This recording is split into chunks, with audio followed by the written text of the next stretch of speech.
for meditation serves the self and the group on multiple levels, including the focusing of the mind, the clearing of the distraction, the making of the self a more receptive vehicle to that which wants to be spoken.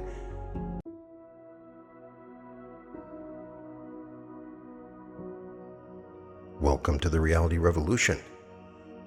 Today we have another chance to read through a very current channeling from Quo. It is always an honor to read the beautiful words of Quo. Quo is channeled by LL Research and is directly related to the Law of One channelings from Ra. In fact, Ra is a part of Quo. If you have not heard of these characters, I have some previous videos I've created to help explain it.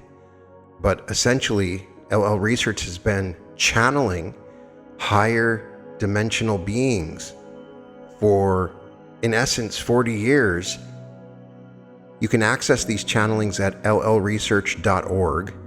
And I have been trying to read the most recent channelings from Quo because they really are amazing. They're talking about what's going on and in our spiritual journey.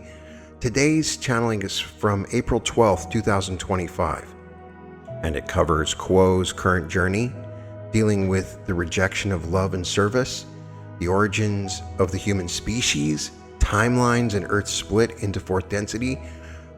Finally, they discuss the CE5 and other contact protocols, the effect of psychiatric medication for spiritual seekers, and the value of monastic lifestyles.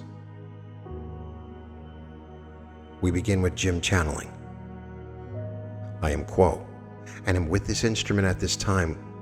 We are most filled with joy to greet each of you in the love and in the light of the one infinite creator that feels your presence as we do, as a portion of its being, and as all the things and manifestations in all of the creation throughout the universe. We thank you all for taking the time out of your busy schedules as seekers of truth to come to this circle of seeking this afternoon, and to blend your energies in the love and light of the Creator together, to make that which we all are a portion of the Creator with connections to each other that are eternal. We would ask our perennial favor that you take each word and thought that we speak through each instrument, that what you might call the grain of salt, if it does not ring truth to you, does not give you the feeling of something you already know that has come out of your subconscious mind through your heart, then leave it behind and take away that which has meaning for you. We are not what you would call figures of authority. We are seekers like you. We have moved a little further upon the path we are all upon, toward becoming one with the Creator. So with that said, we would ask if there is a query with which we may begin. Yes, Quo, I have a question. I hope it's okay to ask. I've read so many of your words over the last year, and I feel like there is a friendship and a connection with you. And I'm sure many people in this room feel the same. In the spirit of love and friendship, I wanted to ask how your journey is doing, how you are doing. I am Quo, and we are aware of your query, my sister. We are quite honored that you have asked as to how our spiritual journey is going. May we say that you and each entity within this room as spiritual seekers of truth are one more step along our path of being of service to others. For as we have left third density illusion and moved into the levels of the fourth, the fifth, and sixth densities, we look back and see how much energy is made by spiritual seekers of truth, such as you, and everyone in this circle, and so many other circles around the world who are wanting to know more about their spiritual journeys. This gives us an opportunity not only to be of service to them, but to move forward in our own spiritual path. We're all moving on the same path of unification with the one infinite Creator. And when you ask us questions and seek more about your own journey, you allow us to do the same with ours. We thank you for your query, and we ask if there might be a follow-up. My sister. No, thank you very much for sharing.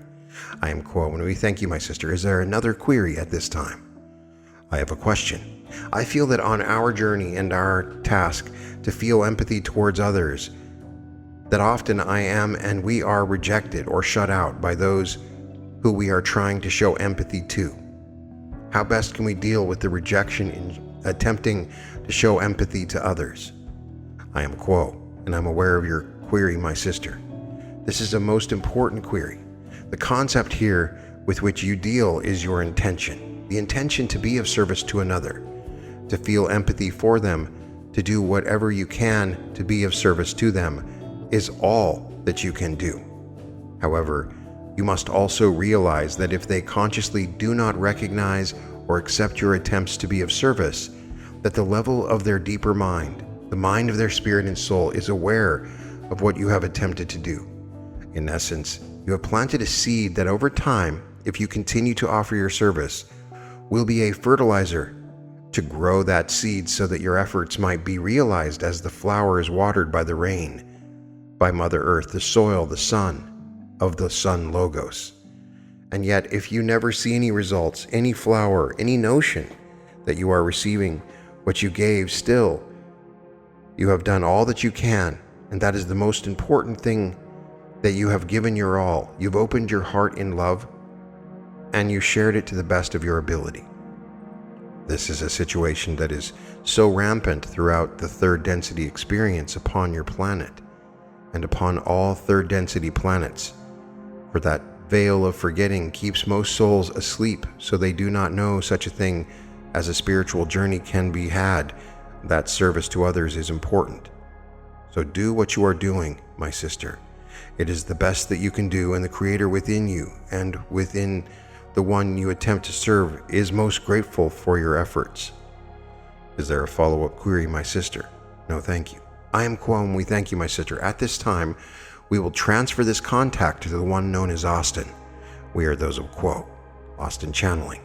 I am Quo, and am now with this instrument, and we would again, through this instrument, offer our gratitude and joy at being invited to this circle of seeking through both your explicit invitation and the implicit invitation in the vibration and harmony created by this group joining together in person with open hearts and sharing deeply those things that you have collected in your journey through the third density that puzzle you, that inspire you, that make you question your own nature, that present to you things that are both pleasant and unpleasant.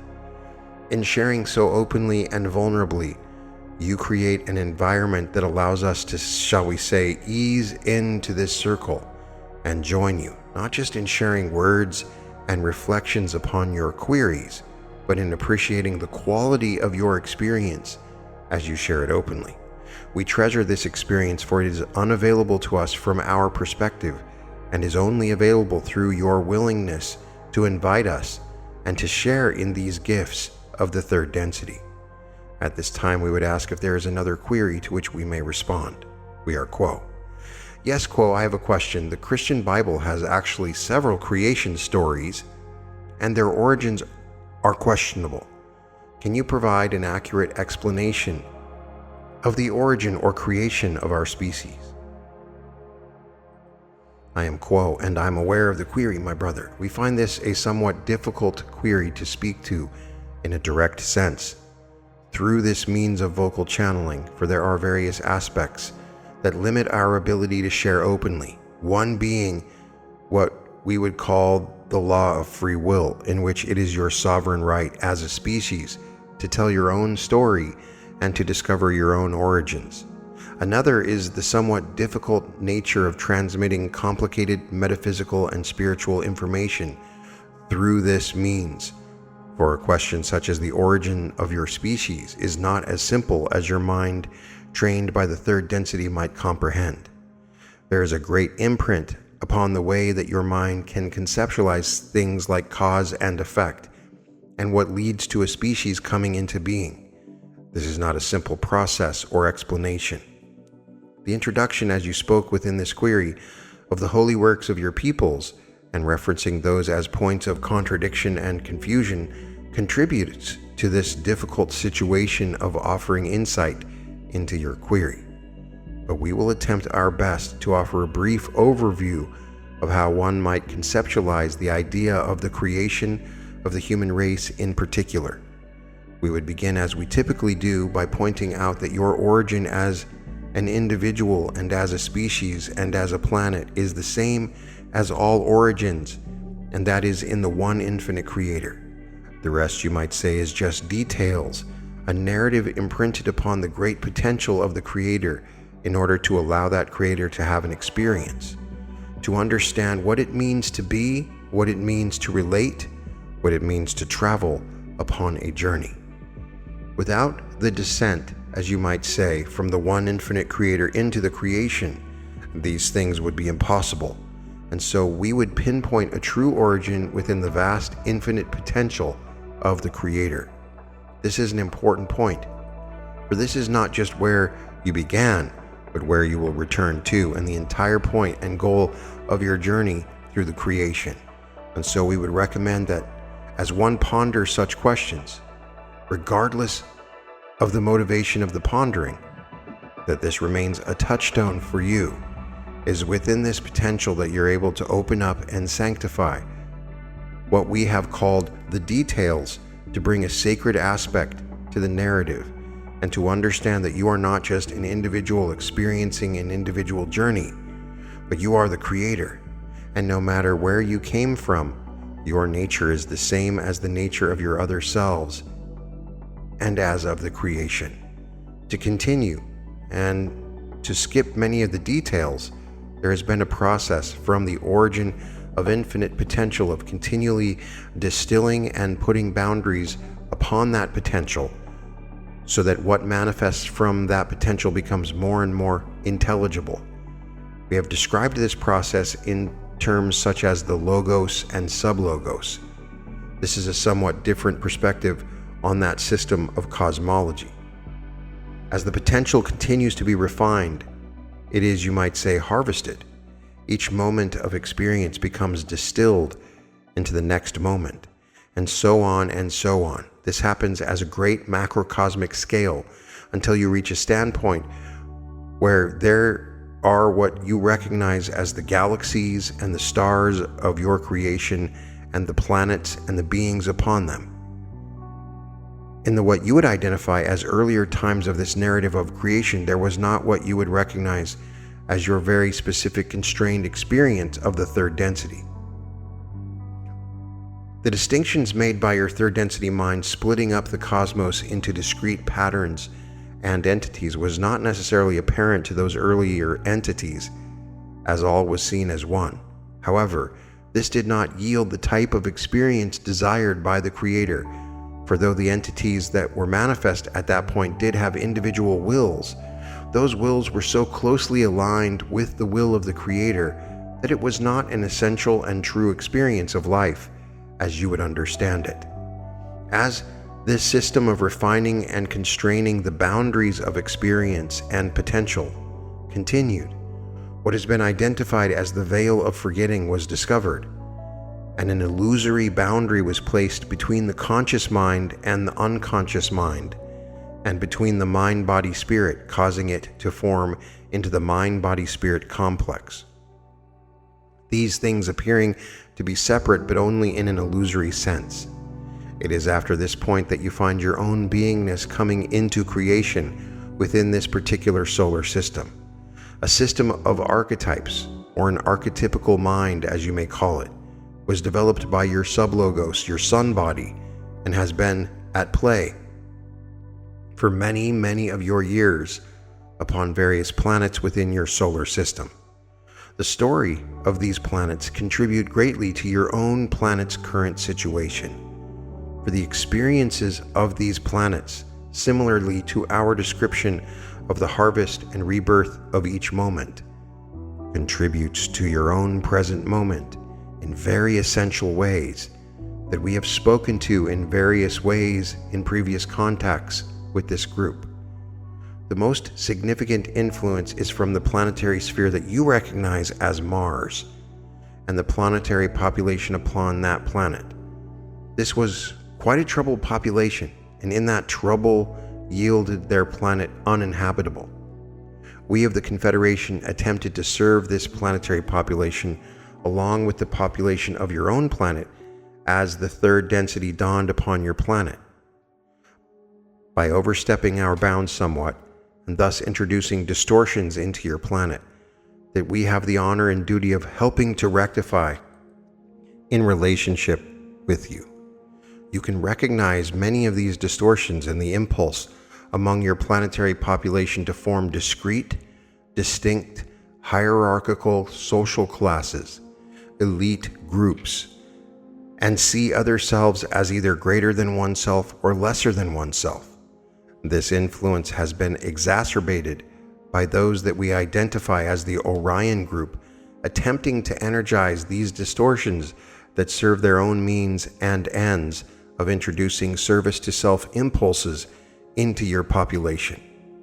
This is a somewhat simplified and truncated narrative of where you as a population may have come from and where that journey has contributed to your current situation.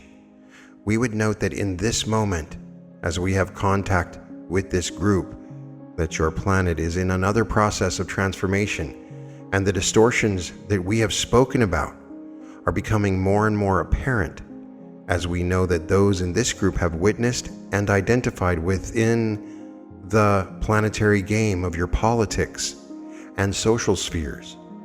But this exacerbation of distortions is part of the dawning of fourth density, and its light shining through each individual in a way that makes such distortions unable to be ignored, and thus must be expressed in many ways, and some that may seem harmful.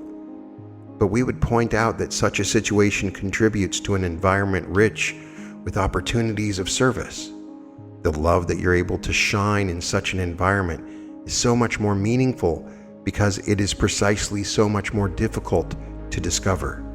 And we would encourage each seeker who is aware of our words to not lose hope and to instead double down into the heart and discover the light that is called forth within you by your circumstances as you witness them upon your planet at this time. Is there a follow-up to this query, my brother? No, thank you. We are quo, and we thank you, my brother. Is there another query to which we may respond? Yes. It's my understanding that we are in the process of experiencing a timeline split, where on one hand, you would have the third density timeline that still has the component of fear and service to self playing out, and then an alternative timeline where more fourth density and fifth density opportunities arise, service to others, exploration of love. And my question is, on one level, I'm very excited about this possibility and this process involving the ascension process, but I would like to know how to best, one, anchor that love-based reality, and two, to serve the individuals, maybe in my family, that is still anchored in that third density polarity, to best serve and support them in their choices of their reality. And I guess the third question is, how much interaction will be possible further down when this timeline split has actually occurred? Thank you. I am Quo, and I'm aware of the query, my sister. We appreciate the detail and opportunity to speak to these somewhat difficult and confusing topics.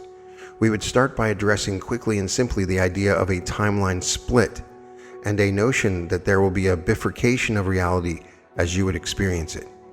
We find that there is truth to this idea, but that the terminology and the understanding of the nature of reality that you as a species have been able to grasp is somewhat misguided, and that the idea of a very discrete split whereby entities literally enter a timeline that is inaccessible to you is not the most helpful perspective as we would understand it for your current situation.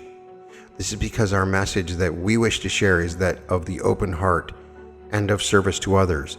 And so long as you find yourself in an environment with a plurality of perspectives, where there is disagreement and misunderstanding and disharmony, and where there is a desire to share love and a desire to receive love, you will always have the opportunity in the moment to open the heart and to inspire others.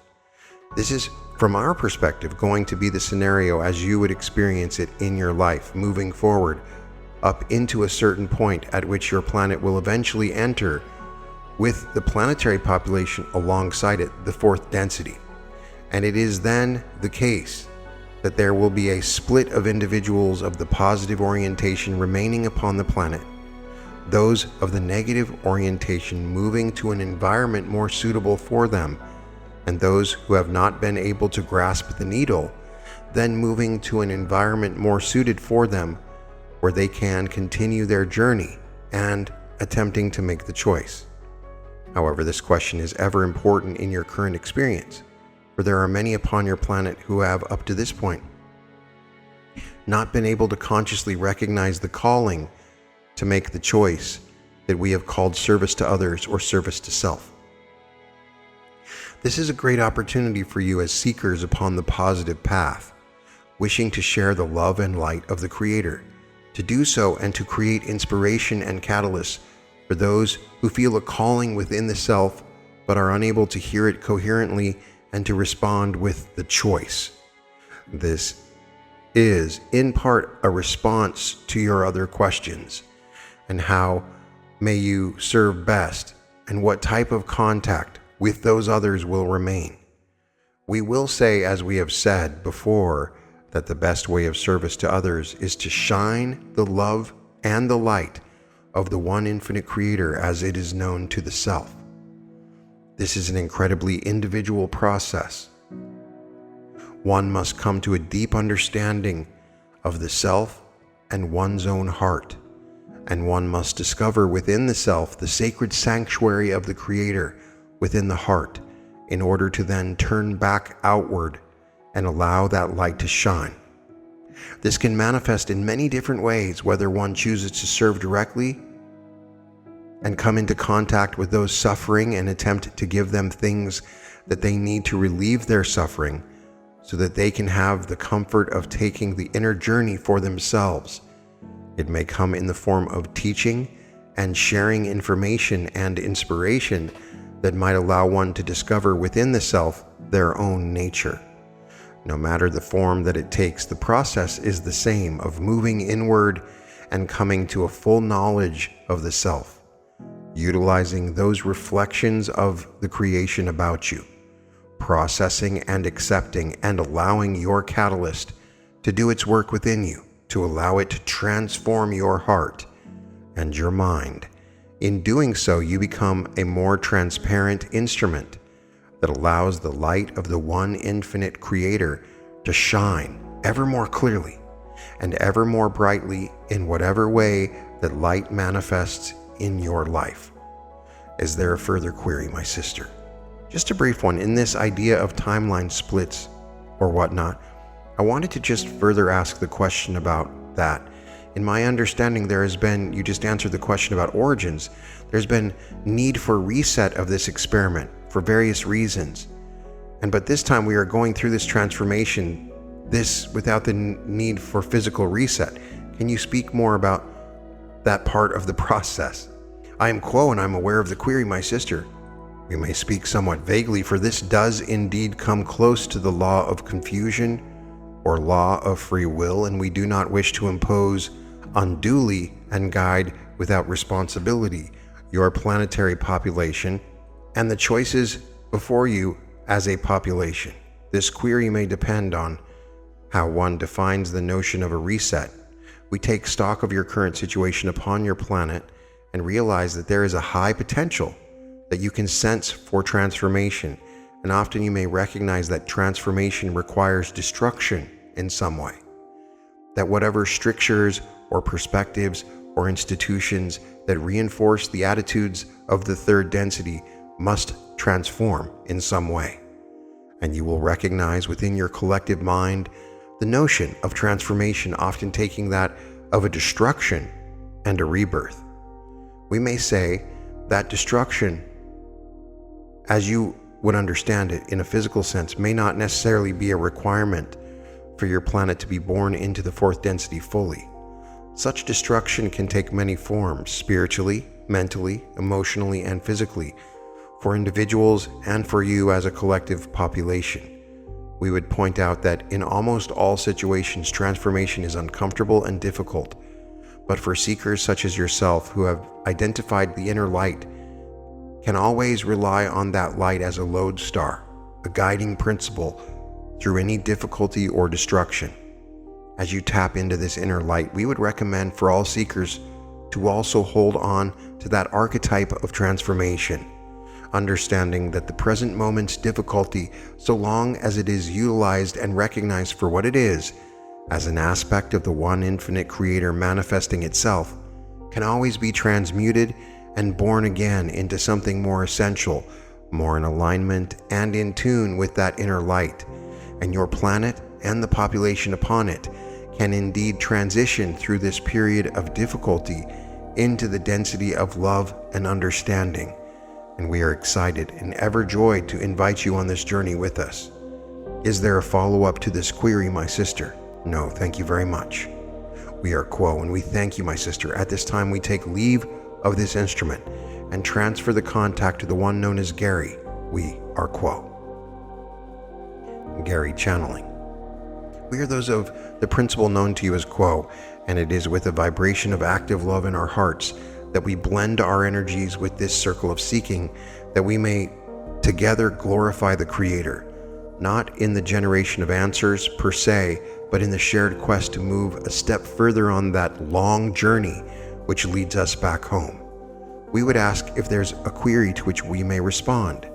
Yes, Quo, I was wondering if you would provide the Confederation's view on CE5 contact protocols, which is the use of meditation and sending love and light out in the form of an invitation to make visual contact with an entity or craft. And is it possible that the Confederation answers that call? We are those of Quo and have received your query, my brother, and we would begin with an understanding of the yearning from those of your people for contact with intelligence which is beyond the illusion of consensus reality, whether that motivation be for a deeper window into the nature of reality, how they and we all came to be here, what is the purpose of this grand design, or for an experience of the phenomenal and unusual, or something which excites the senses. There are a great spectrum of motivations which may cause one to reach out. Included among those who engage in this process, as you have named it, are wanderers, those who have a dim or perhaps no conscious sense that their origins are, from the relative time-based perspective, not of this world, that they have a home elsewhere and seek contact again. Regarding the specific protocols used for this or any means of contact, this is for your peoples to discover, of course, through trial and error. At base, it is the desire and the intention which, when unified with others in group work, becomes powerful and becomes focused. That is the key to this sending of the request and the invitation. Steps such as you mentioned, including the meditation, the sending of the love and light, and so forth, may refine and empower and enlarge this request and this invitation. And indeed, for any such endeavor, we would commend such activities as that of the meditation and that of the sending of the love and the light. For meditation serves the self and the group on multiple levels, including the focusing of the mind, the clearing of the distraction, the making of the self a more receptive vehicle to that which wants to be spoken, to the depths of one's being, or to the signals that may come seemingly externally. As to our response to such efforts, as you may imagine, we are not wont to infringe upon the free will of your peoples, and must always take into account the very careful, always dynamic balance of the free will of your population. This is not on our part a politeness or timidity, but is rather a deep respect for the fundamental laws of governance and operation of the universe itself, which demands that the entity, at whatever stage of their evolution, from the first density onward through the third and upward, exercise their own will to discover that which they seek, that which they wish to create, that which they wish to manifest.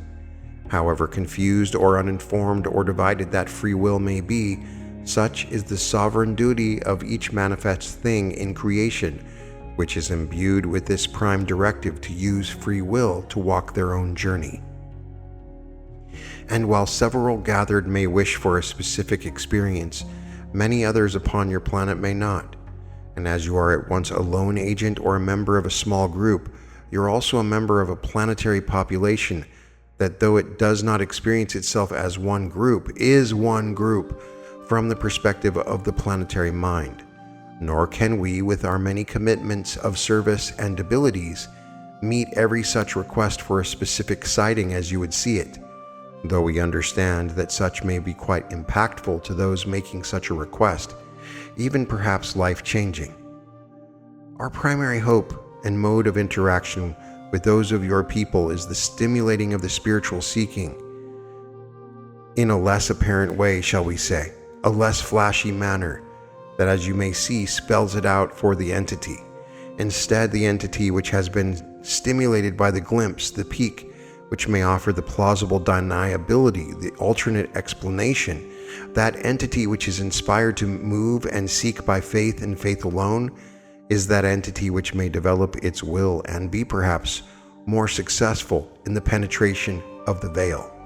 However, in specific cases, as every situation is quite unique and every grouping doubly unique, there may be such times that it is appropriate to make a connection of some form, whether that be to the eyes, to the dreams, to the heart, to the minds, and so forth.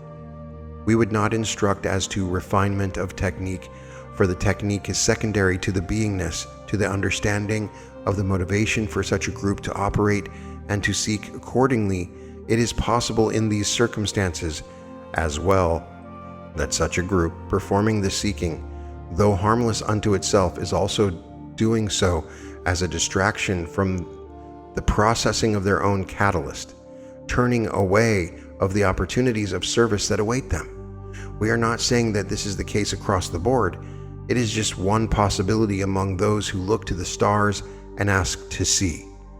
As we have said at the start of this reply, there are a great many possibilities, but to loop back to this needing to assess one's motivation in one's heart, that which unfolds for the self happens as a function of their beingness in the world, which is made manifest through behavior and will and faith. But it is at heart the beingness and the needs for the self or the group self upon the journey at that moment. Perhaps it is that by seeking something tangible or palpable and not satisfying the outcome, there is important learning offered to that group, not in the form of discouragement per se, but in the direction to look within, to see the harmony of the group and so forth.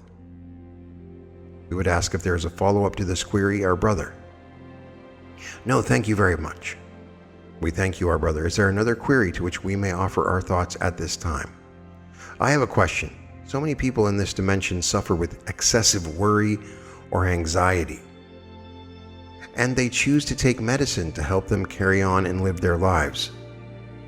How do medicines, or do medicines, the antidepressant medicines, affect our bioenergetic field, and does it limit or affect our spiritual journey, or our journey along this interdimensional path? We are those of Quo, and we have received and appreciate your query, our sister. We would begin by expressing a well of empathy for you and those who walk this, as it is called in one of your scriptural works, Valley of the Shadow of Death. This realm, where you as an individual seem to be cut off completely from everything around you in a deep visceral sense, cut off not only from others, from the world, and from the greater universe, but cut off seemingly from your very own resources, your own depths. You are a lone ship out upon dark waters, searching for some landmass, being called somewhere, something you remember vaguely, somewhere you need to get, somewhere where the sun may shine, where there may be nourishment and community in abundance, something known through myth or fairy tale that you know to be real but seems ever elusive and ever out of reach. Sometimes on these darkened waters a ray of sun may seem to shine through, and the storms dissipate and the waters calm, and all seems well and manageable to some degree. One gains the long view again and can look out over the horizon with an appreciation for the journey and the moment and the opportunities, and feel invigorated with strength and resolve. And then seemingly in a flash, seemingly without advance notice or explanation, it all vanishes. The waves come, threatening the stability of your lone ship and crashing over the decks, and the self is confused once again, unsure which way is up or down, unsure where one was headed, or if where one was headed was the right direction at all.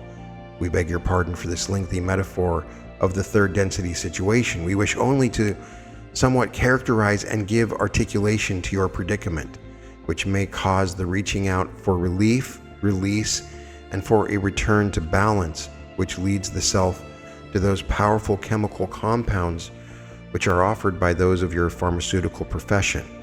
It is a very understandable choice to make, and sometimes the only seeming choice for the entity who feels themselves on the brink or unable to continue their journey in a balanced fashion, and thus requires the help. We would expand the perspective to remind all who consider this question for themselves that all things are artifacts of the one Creator. Whatever the material manifestation or its use or its impact upon the self, all things are ultimately the one Creator. All are imbued with the entirety of the universe and with their own intelligence. And indeed, to your questions about the impact of these substances upon the seeker, they do, in a reverse and limited way, what work in consciousness itself is capable of doing. That is, whereby the mind is fundamental in the body, the creature of the mind, and the changes made on the level of the mind and or the spirit may manifest in the body, be those changes imbalanced or balanced, and thus create disease, as you term it, health. These chemicals may work in reverse to manipulate the physiology, the chemical makeup, the neural operation, and so forth to create the desired state to correct, as it would seem, the imbalance within the chemical body that has, as spiritual seekers, known its origins and consciousness itself in catalyst, not used by the mind. This is a valid way to alter one's experience as well. We would only counsel that it is not without its repercussions and limitations, each of which are very unique to the unique entity and the unique journey of learning that they walk and the unique set of compounds that they may take. These chemicals may offer the entity enough relief or enough of a source of support that they may have space, as it would seem, within the mind and body to do the work that they were unable to do without this support. On the other hand, these substances may muddy and make fuzzy the operation of the mind and the energetic body, and may even confuse the self further as it relies upon its senses of body and mind to understand itself and the world. The self experiencing this inner fog or numbness may misapprehend the lessons before it and its opportunities for service, and may not see thus the door within which would lead to the mercy and forgiveness that is sought and needed within the inner sanctum of the heart, and may thus contribute to the self avoiding that catalyst which they seek to learn. We offer this perspective not with judgment for they who use such means. As we have said, the self is inundated in your world with catalysts that overload you as entities and you as a group. It is something of a madness. There's a roaring ocean of stimulus and diversity and plurality of non-unified voices that spins you as entities around in 1,000 different directions. Without societal support, without a unifying narrative upon the social level, the self can become quite unmoored in having to find its own way and having to choose what its own perspective is, not just choose but discern and figure out. And thus again, it may be necessary for the entity at times to turn to such means. We would just remind seekers that whatever the sources of support and meaning or release and medication and so forth that one uses in the illusion, necessary as they are at times for portions of the journey, the seeker ultimately contains within themselves that which they need, that which may meet their questions, whether an answer or invite to the next step of the journey. And such is the transcending power of this inner light and this inherent, inalienable connection to the Creator, that the body may be in some cases tended to with the pharmaceuticals while the heart and the spirit are free, shall we say, to fly unencumbered and into the realm of the spiritual perspective and service. We are those of Quo, and we would ask if there is anything further we may speak to on this topic. No, thank you. We are those of Quo and give thanks to this circle of seeking and to this instrument and to the ardent challenging that he and all three instruments in this circle have exercised. At this time, we would transfer our contact to the one known as Jim. We are those of Quo. I am Quo and am once again with this instrument. We would ask if there is a final query at this time. Gary asks if no one else does. Going once, going twice, then Quo, I have a question. The Creator can be sought in any circumstance and through modes as unique as the person. But what is the value of the monastic life for the seeker of the Creator? What advantage does it offer? I am Quo and am aware of your query, my brother. This is a most interesting query, for there are advantages to the monastic life, seeking the one creation, and there are disadvantages as well. Advantages are more obvious in that one seeks to be within the monastic atmosphere, as you may call it. The focus of every day is upon seeking, finding, being, sharing the one Creator. This is a way of life of many upon your third density planet at this time. And for a great many thousands of years, this has been the way to move rapidly by keeping that focus one-pointed during the day as much as possible upon the Creator within and without. The disadvantages are that the monastic atmosphere, there is less interaction within other circles of being, such as this circle or the community, the workplace, anywhere. There may be interactions while other facets of the Creator that can provide catalyst, as you may call it, that can seem to knock you off your center of loving all around you. And this type of catalyst can be food for growth, further growth through having to process the catalyst and to discover that what was difficult has made you expand your nature of yourself, your image, your expression, and to find that food for growth continuously, and many other such experiences where catalyst is provided. In some ways, this could be said to be more effective for a certain type of individual. For each seeker of truth is unique, a unique aspect of an infinite Creator. So what we can recommend is that meditation be used to discover if there is one path or other that any seeker wishes to travel to become more aware of its spiritual journey, the lessons it has to learn to move further into the unity with the Creator, or if perhaps there might be a blending of the two paths in the manner in which you yourself have done in the past week, so that at some point in the life experience time may be taken out to become a monk and find only the desire to meditate, to seek that still small voice within the self that gives you more information about who you are, why you are here, and how you may accomplish your goals.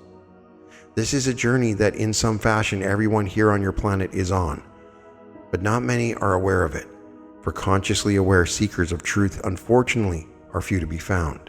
The consensus reality tends to numb the senses, to keep the pre-incarnated choices to move forward on the journey with spiritual seeking, and to keep unity with each other and the Creator beyond the ability to perceive. However, it is hoped that at some point, this sleeping nature of the various facets of the Creator that are lulled to sleep at the consensus reality might, in some fashion, be awakened by some religion, some philosophy, some exercises, some thoughts, from guidance, from groups such as this that will go out into the world around them and share the kind of information that we are now sharing with you. So it is not a question that has only one answer, but rather there are as many answers as there are entities asking the questions. Do you have a follow-up? Thank you so much for the opportunity, but no, that was good. Thank you, Quo. I am Quo, and we thank you, my brother, and we thank each seeker here within this circle for being with us today and calling us to be with you. For the light that shines through all of your open hearts of love reaches to the high heavens and alerts so many angelic presences and higher density entities that the difficulties of third density Earth are not enough to dull the senses to put out lights. For there are these types of circles of seeking all over your planet, and the light shines brightly. We thank you again for inviting our presence. We leave you in the love and the light of the one infinite Creator in which we found you. We are known to you as those of Quo, Adonai Vasu Boragas. today's channeling from Quo offers some truly profound insights that I believe will give you plenty to contemplate long after this episode ends. What struck me most about this session was how Quo addressed some of our deepest questions about existence, service, and the very nature of our spiritual evolution in ways that feel both cosmic in scope and intimately personal. One of the most beautiful revelations in this channeling comes when Quo explains how their own spiritual journey is advancing through serving us. Quo's response to the question about dealing with rejection when offering empathy contains a stunning metaphor that deserves deep reflection. They describe our attempts at empathy and service as planting seeds that may not immediately sprout but exist at deeper levels of consciousness, waiting for the right conditions to grow. This offers a profound comfort for anyone who's ever felt their loving intentions were dismissed or rejected. Quo is suggesting that even when consciously rejected, our genuine attempts to serve register in the deeper spiritual mind of the other person. The seed is planted, even if we never see the flower bloom. Perhaps one of the most intriguing cosmological details shared here is Quo's explanation of how the troubled population of Mars has influenced Earth's third density experience. They describe how the Confederation's well-intentioned but misguided attempts to help both Martian and Earth populations introduced distortions that we still grapple with today, specifically our tendency toward hierarchical thinking and seeing others as either superior or inferior to ourselves. This isn't just ancient history. Quo explicitly connects this to our current political and social spheres. It suggests that many of our contemporary struggles with inequality, elitism, and social division have cosmic roots that go far beyond what we might imagine. And when asked about timeline splits and dimensional transitions, Quo offers a refreshingly nuanced take that differs from other interpretations. Rather than describing discrete, separated realities, they emphasize that as long as we exist in environments with disagreement and disharmony, we will always have opportunities to open our hearts and serve others. Quo provides a beautiful framework for understanding creation itself when they explain the entire manifest universe exists so that the one infinite creator can have experiences, understand relationships, and journey towards self-knowledge. Without this descent into creation, these experiences would be impossible. This means every challenge, every joy, every moment of confusion or clarity we experience is literally the creator coming to know itself more fully. We are not separate beings having spiritual experiences. We are the creator experiencing itself subjectively through infinite perspectives. One of the most compassionate and balanced discussions I've ever encountered about mental health medications comes in this channeling. And Quo acknowledges the valid role that pharmaceutical support can play, while also explaining how it works in reverse to consciousness-based healing, addressing symptoms through chemistry rather than spiritual work. The metaphor of a lone ship out upon dark waters captures the isolation of depression and anxiety with remarkable empathy. Quo doesn't condemn or dismiss medication, but rather contextualizes it within the larger spiritual journey, acknowledging that sometimes we need support to create space for the deeper work. The final question about monastic life receives a beautifully balanced response that acknowledges both the advantages of focused spiritual practices and the unique catalyst available through worldly engagement. Quo suggests that interactions with others who knock you off your center can actually provide essential food for spiritual growth. This honors both paths while recognizing that different approaches serve different individuals at different times in their spiritual evolution. What makes this channeling particularly rich is how it weaves together cosmic scale concepts with intimate personal guidance. Quo doesn't just describe the mechanics of spiritual evolution, they help us understand our place within it and how every aspect of our human experience serves the larger purpose of conscious evolution. The recurring theme throughout this is that we are never separate from the process of creation itself. Whether we're struggling with depression, dealing with rejection, or seeking contact with higher consciousness, we are always participating in the Creator's journey of self-discovery. As you reflect on these concepts, consider how they might shift your perspective on your own challenges and service opportunities. If every genuine attempt at love and service plants seeds at deep levels of consciousness, how might this change how you approach difficult relationships? If our questions and seeking actually serve higher consciousness in their evolution, how might this transform your meditation or prayer practices? The light that Quo describes shining through circles of seeking like this one is the same light that shines through each of you as we grapple with these profound questions. In seeking to understand, we become part of the very process of cosmic awakening that Quo so beautifully describes. You can find all episodes of The Reality Revolution at therealityrevolution.com. And welcome to The Reality Revolution.